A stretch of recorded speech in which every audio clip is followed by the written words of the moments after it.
사랑과 내가 풍성하신 주님 감사합니다. 오늘도 우리에게 생명을 주시고 우리를 지켜주셔서 이같이 하나님 앞에 나와 하나님을 예배하고 찬양하며 하나님께 기도하는 시간 갖게 하시니 감사합니다. 하나님이 이 시간 거룩한 말씀을 통하여 아버지 우리가 힘을 얻고 또 주의 뜻대로 살아가기 원합니다. 하나님 말씀 안에서 사는 아름다운 인생, 안전한 인생 되어주기 원합니다. 주님 붙잡아 주시옵소서, 인도하여 주시옵소서. 감사하고 예수님의 이름으로 기도합니다. 아멘. 오늘 말씀 볼게요. 오늘 말씀은요, 이제 백시급하면 20번째 시간이에요. 레시라고 시작합니다. 이게 낙같이 생겼죠? 레시라는 단어인데 우리 153절부터 160절까지 함께 읽겠습니다. 나의 고난을 보시고 나를 건지소서. 내가 주의 율법을 잊지 아니함이니이다. 주께서 나를 변호하시고 나를 구하사 주의 말씀대로 나를 살리소서. 구원이 악인들에게서 멀어짐은 그들이 주의 율례들을 구하지 아니함이니이다. 여호와여 주의 국률이 많으오니 주의 규례들을 따라 나를 살리소서. 나를 핍박하는 자들과 나의 대적들이 많으나 나는 주의 증거들에서 떠나지 아니하였나이다. 주의 말씀을 지키지 아니하는 거짓된 자들을 내가 보고 슬퍼하였나이다. 내가 주의 법도들을 사랑함을 보옵소서. 여호와여 주의 인자심을 따라 나를 살리소서. 주의 말씀의 강령은 진리이오니 주의 의로운 모든 규례들은 영원하리이다. 아멘. 오늘 본문을 보면요, 고난을 언급하면서 시작해요. 119편에서 주기적으로 고난이 언급되는 것을 보면 시인은 계속되는 고난 가운데 있는 것 같아요. 또 마찬가지로 믿는 우리에게 끊임없이 고난이 있다는 것은 뭐냐면 우리가 세상에 속하지 않다는 것을 드러내는 거예요. 디모데후서 우리 3장 12절 볼까요?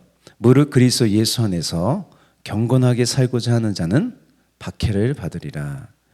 경건은 뭐죠? 말씀대로 사는 거예요. 그래서 말씀대로 사는 사람은요, 박해가 있다고 그래요. 힘들다는 거예요, 한마디로. 또 우리의 고난은요, 하나님을 더욱 의지하게 하고요, 자만하지 않게 해요. 바울에게도요, 육체의 가시라고 부르는 아픔이 있었어요. 질병이 있었어요. 그거를 육체의 가시라고 부르는 이유는 육체의 고통을 주기 때문이에요. 바울은 이 질병을 자만하지 않게 하는 하나님의 도구라고 말해요. 고린도후서 10장 7절을 볼까요? 여러 계시를 받은 것이 직이 크므로 너무 자만하지 않게 하시려고 내 육체에 가시곧 사단의 사자를 주셨으니 이는 나를 쳐서 너무 자만하지 않게 하려 하심이라. 하나님을 쓰신 사람들 보면 다 이런 아픔을 가지고 있었어요. 조용기 목사님 보세요, 그죠? 평생을 아픔 가운데 살았거든요, 그죠? 하용재 목사님 보세요. 일주일에 2번을 수석을 하셨대요. 그것이 그분들을 지켰던 거죠. 여러분에게 고난이 있습니까? 여러분들을 지키는 거예요, 그게. 자만하지 않게, 하나님 더 의지할 수 있게. 또 우리의 고난은 뭐냐면 복음을 위한 영광스러운 고난이라는 거예요. 복음을 전하다가 갇힌 바울은요, 이렇게 디모데에게 말해요. 디모데후서 2장 8절 볼게요. 함께 읽을게요. 그러므로 너는 내가 우리 주를 증언함과 또는 주를 위하여 갇힌 자 된 나를 부끄러워하지 말고 오직 하나님의 능력을 따라 복음과 함께 고난을 받으라. 아멘. 할렐루야. 아멘. 우리가 당하는 고난이 주를 위한 고난이라면 여러분 부끄러워할 필요가 없습니다. 왜냐하면요, 지금의 고난이요, 장차 우리에게 다가올 큰 영광과 비교할 수 없기 때문이에요. 할렐루야. 고난은 유한해요. 그러나 우리에게 다가올 하나님의 영광은 무한합니다. 영원합니다.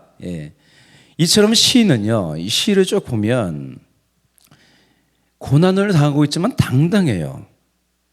무엇이 그를 당당하게 했을까요? 시인의 이 모습 속에 누구의 모습이 보이냐면 예수님의 모습이 보여요. 고난받으신 우리 주 예수님이 보여요. 시인과 예수님의 고난은 무엇이고요? 어떻게 고난을 이길 수 있었을까요? 오늘 그것을 보려고 합니다. 153절 처음 볼게요. 함께 읽겠습니다. 나의 고난을 보시고 나를 건지소서. 내가 주의 율법을 잊지 아니함이니이다. 시인은 하나님께 자신의 고난을 보고 건져달라고 기도해요. 이 고난은요, 아까 제게 말씀하셨듯이 경건이죠. 하나님 말씀을 품고 사는 고난이에요. 여러분, 고난이 있음을 알고도 피하지 않는 거예요.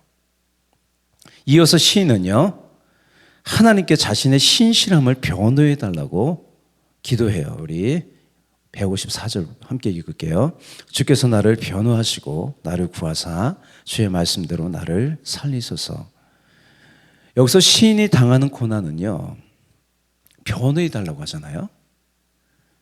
이웃들의 비방과 조소였어요. 여러분, 많은 경우 우리가 당하는 고난은 뭐냐면, 가장 아픈 건 뭐냐면 이웃들의 비방과 조소예요. 또 가까운 사람이 나에게 그렇게 하면 더 큰 아픔이 돼요. 여러분, 고난 중에 있던 욥을 더욱 힘들게 했던 건 누구죠? 욥의 친구들이었어요. 야, 네가 잘못했으니까 그래, 막 정죄하는 거죠. 잘 모르면서 정죄하는 거예요.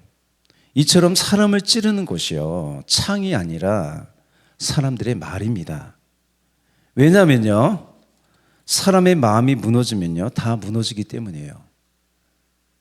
원수들이 우리를 향해 조롱해요. 여러분, 뭘 타겟으로 삼나요? 우리의 마음이에요. 우리의 마음을 지키면요, 우리는 이길 수 있어요. 근데 사람의 마음이 무너져 버리면 사람이 무너져 버려요.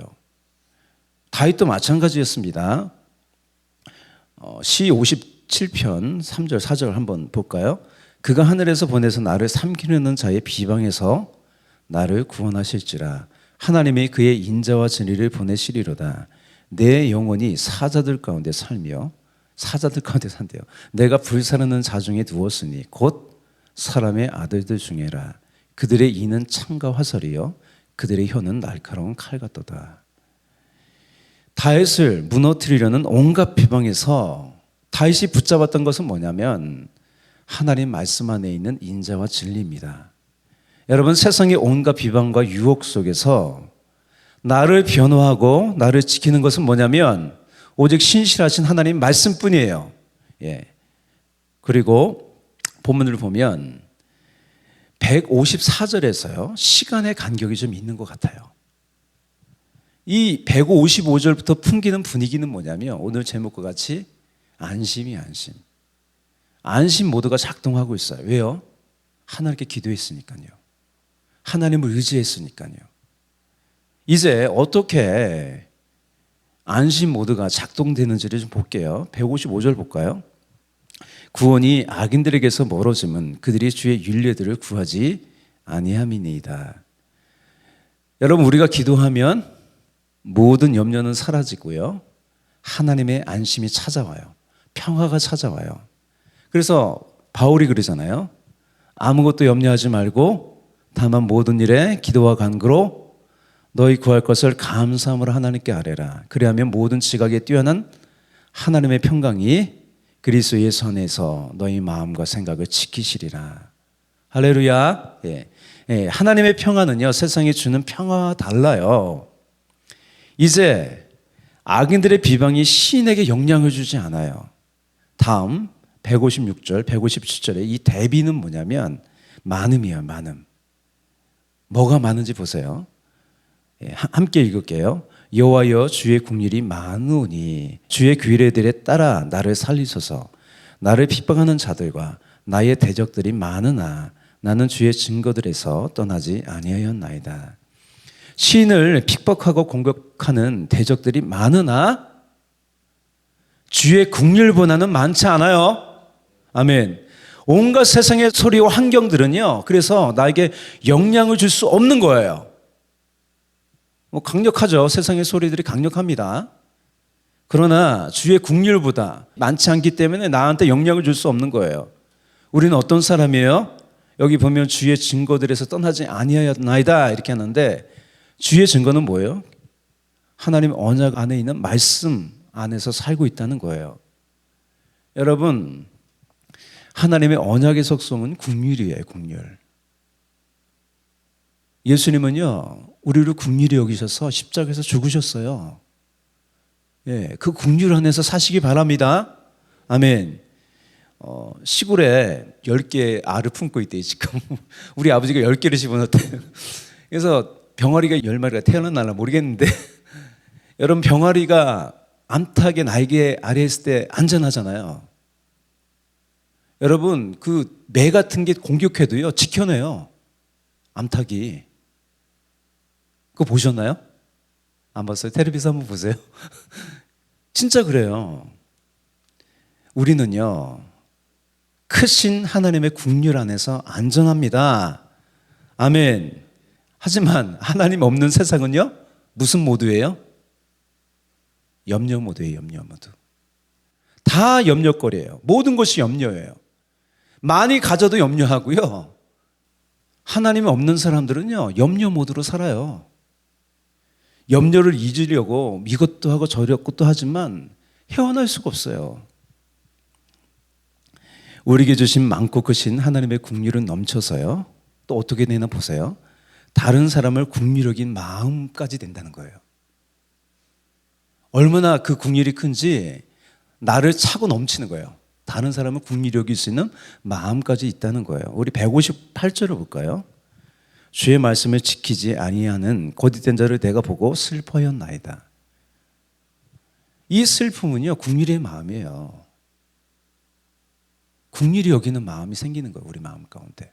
아, 저들도 저렇게 염려하면서 사네? 아, 내가 주의 복음을 전해야 되겠다. 이런 마음이 생기는 거예요. 또 위에서 기도해 주는 거예요. 다음으로요, 영원한 하나님 말씀 안에서 사는 이 강력한 안심 모드를 이제 설명해요. 159절, 160절 함께 읽을게요. 내가 주의 법도들을 사랑함을 보옵소서. 여호와여 주의 인자심을 따라 나를 살리소서. 주의 말씀의 강령은 진리이오니 주의 의로운 모든 규례들은 영원하리이다. 시인은요, 하나님을 사랑하고 하나님 말씀을 사랑해요. 예, 저번에 우리 언급했듯이 연인같이 사랑해요. 그 사랑은 영원한 사랑이에요. 예, 아멘. 영원으로 끝나잖아요, 오늘 본문이. 안전 모드는 영원합니다. 아멘. 걱정하지 마세요, 여러분. 죽지 않아요. 아멘. 160절의 이 강령은 무슨 뜻이냐면 시작, 근원, 머리라는 뜻이에요. 진리는 영원하고 이 하나님의 규례, 이 미슈파트, 하나님의 공의로운 판단은요, 항상 옳고 영원합니다. 그러므로 여러분, 말씀과 함께하는 우리의 삶은요, 안전한 안심 모드예요. 비록 우리가 고난을 당하지만 할렐루야, 우리의 삶은 영원한 안심 모드예요. 아멘. 그러니 여러분 안심하세요. 안심하시고 하나님 영광을 위해서 사십시오. 아멘. 오늘도 감사하면서 사세요. 할렐루야. 오늘 하루의 삶을 주님께 맡기면서 사세요. 아멘. 우리 기도하겠습니다. 사랑과 은혜가 풍성하신 주님, 우리가 비록 고난이 있지만 그러나 주님 품 안에서, 말씀 안에서 안전합니다. 안심하며 살아갑니다. 주님, 로마로 가는 그 풍랑맞는 배에 찾아오셔서 바울에게 안심하라고 말씀하셨습니다. 아버지 하나님, 우리 인생 가운데 찾아오셔서 내니 안심하라고 주님 말씀하십니다. 늘 주님 안에서 안심하며 사는 우리가 되게 하시고 크신 긍휼 안에서 주님 안심하며 살며 또 다른 사람을 긍휼히 여기는 마음으로 충만하게 하여 주시옵소서. 오늘도 주님께 감사하고 찬양하며 예수님의 이름으로 기도합니다. 아멘.